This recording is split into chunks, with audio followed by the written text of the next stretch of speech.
It's been all quiet on the Rangers front recently for Philip Clement because guess what, guys? We've actually won a few games. But how long until that goes belly up? Because Chris Boyd, you know what? He's actually whipping out a bit of praise for Clement for the Europa League. We're going to dive into these comments, but before anyone even puts their comments in, the reality is, it's like I think you'll struggle to find a Rangers fan that wouldn't want Clement out the job.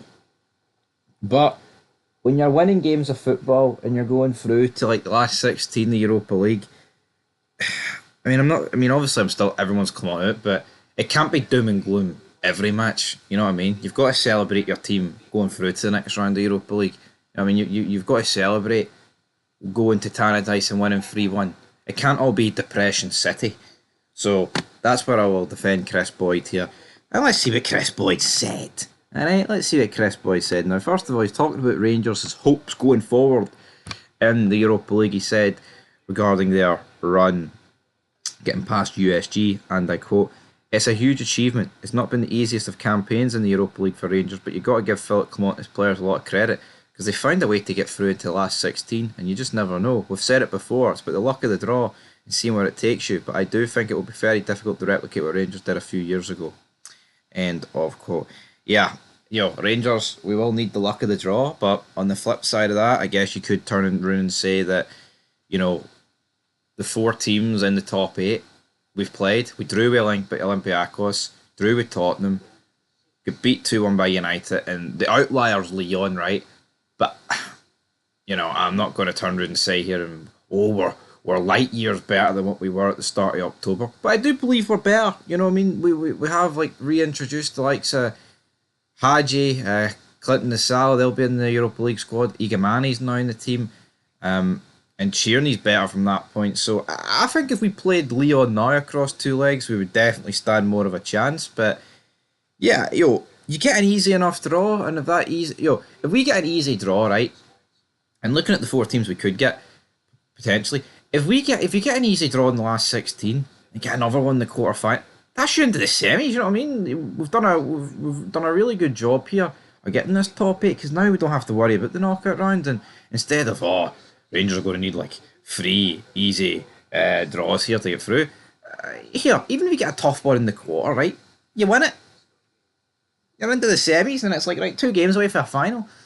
So it's positive in terms of Europe on the European front. All quiet on the Western front. Well, let's go to the Scottish front, shall we? Because it's bogging. Chris Boyd said, "Does Europa League progression make up for this season? I mean, it might in other leagues. But the be all and end all in Scotland is winning the league. There's no getting away from it. Celtic have done it for a period of time now. Rangers obviously stopped Celtic in 110 and delivered 55 a few years ago. But since then, it's been domination again for Celtic domestically. Rangers need to find a way to get back. They've shown for a period of time that they compete in one-off games.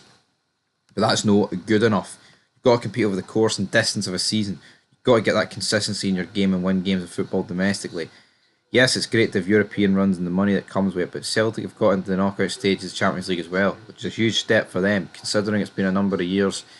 It's been more money for them, it's more money that Celtic can go and spend, and Rangers in Europe have done well." End of quote. Here, Boyd giving Celtic his flowers. I'm sure he'll still be called a bitter orange bastard, but moving on, and I quote, "But Europe for me is about getting the money in to then go and build and try and progress their teams. Celtic have done that. You feel as if Rangers are now having to scale back and they might go again. But you can go around the houses all you want.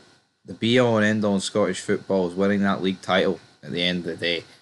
I agree with Chris Boyd here. Yeah, winning the league title is the end all be all, right?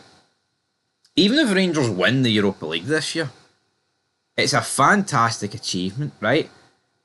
And it would have been unreal back in 2022, right? I don't want to even bring it up, but it would be unreal in 2025, right? If it happened, if it did happen, you're getting Champions League football as well, guaranteed. But the reality is, the league is the bread and butter, and that's what I want to win. Nah, and that's not me sticking my nose up at the Europa League or the Champions League. I don't want to win any of them. You know what I mean? But this is the bread and butter, and recently Rangers have ran out of bread. They've ran out of lure pack. And it seems to be that we're just eating shite domestically, so sort it out. Go to the shop here and get a loaf and some butter. And we'll sort it out. Hopefully, I'm begging. Come on, Phil. Phil, get down that bread aisle, son.